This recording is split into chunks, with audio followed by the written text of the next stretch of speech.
السلام علیکم دوستو، آج کی کہانی ایک ایسے باپ کی ہے جس کے دل میں ماں کی لگائی ہوئی گرہ برسوں تک نہ کھول سکی، اور ایک ایسے بیٹے کی جس نے محبت سے وہ گرہ آخرکار کھول ہی دی۔ آئیے سنتے ہیں بدذات بیٹا۔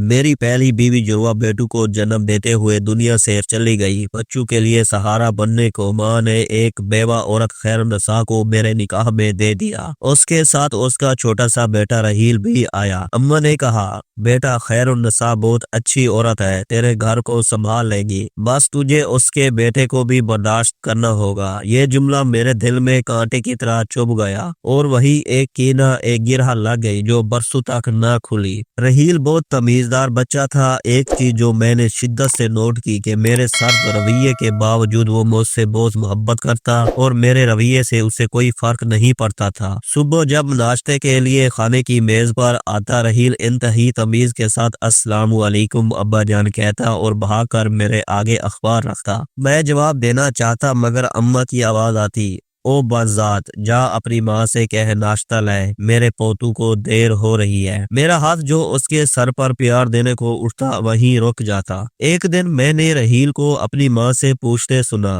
امی جان، بدذات کا مطلب کیا ہوتا ہے؟ میری سماعتیں جیسے تھم گئی۔ خیر النساء نے مسکرا کر کہا، بیٹا، جب کوئی بہت پیارا لگے اور ہم نظر لگنے کے ڈر سے اس کی تعریف نہ کریں تو اسے بدذات کہتے ہیں۔ اس دن سے رحیل اماں کے آس پاس ہی رہنے لگا، کبھی جے نماز بچھاتا، کبھی پانی دیتا۔ اماں غصے سے بولتی، او بدذات، جا دفع ہو جا، اور رحیل ہنس کر کہتا، اچھا میری پیاری دادی جان۔ اس لمحے اماں کے چہرے پر لمحہ بھر کی روشنی چمکی اور پھر بجھ گئی۔ مجھے اچھے جوتے جمع کرنے کا شوق تھا۔ رحیل میرے جوتے بڑے پیار سے پالش کرتا۔ ایک دن میں نے کہا، واہ رحیل، کمال کر دیا، اور اسے 500 روپے انعام دیا۔ وہ بھاگ کر بولا، دادی دادی دیکھے، ابا نے مجھے انعام دیا ہے۔ اور اماں کا جواب، بدذات، دفع ہو جا۔ کاش وہ ایک بار اس بچے کو گلے لگا لیتی۔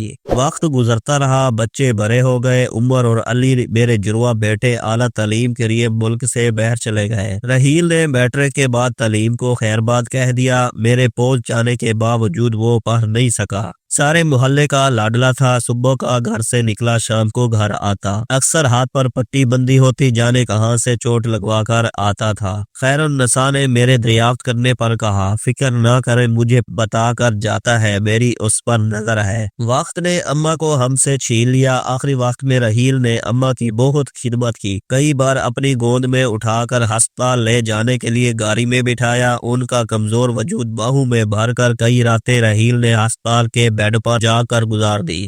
جانے کس مٹی سے بنا تھا یہ رحیل، حالانکہ اب اسے بدذات کا مطلب بھی سمجھ آنے لگا تھا۔ مرتے سمے اماں کے ہاتھ رحیل کے آگے جڑے ہوئے تھے، جنہیں چوم کر اس نے اپنے ہاتھوں سے اماں کی آنکھیں بند کی اور میرے ساتھ انہیں لاحد میں اتارا۔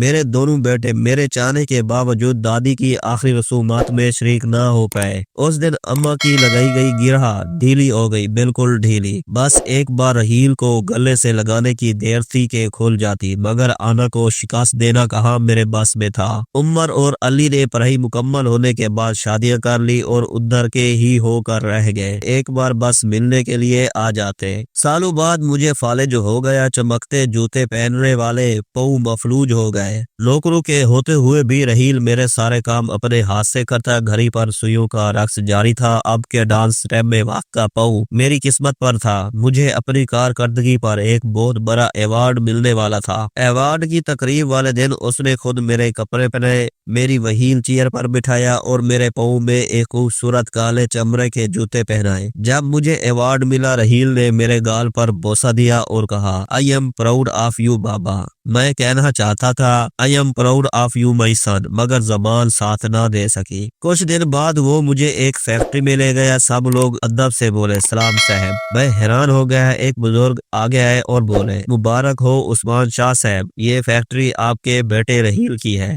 دنیا کے مشہور جوتے بنانے والے وہی ہیں۔ میرے دل میں یادوں کی بجلی سی گر گئی۔ وہی 500 والا دن یاد آیا جب اس نے پہلی بار میرے جوتے چمکائے تھے۔ رحیل کے ہاتھوں میں چبھنے والی سوئی اب میرے دل میں چبھنے لگی۔ لگائی گئی گرہ کھل چکی تھی، آنا کا بت ٹوٹ چکا تھا، اور میں رحیل کے ساتھ گھر واپس آ کر رو پڑا۔ میں نے اس کے آگے ہاتھ جوڑ دیے۔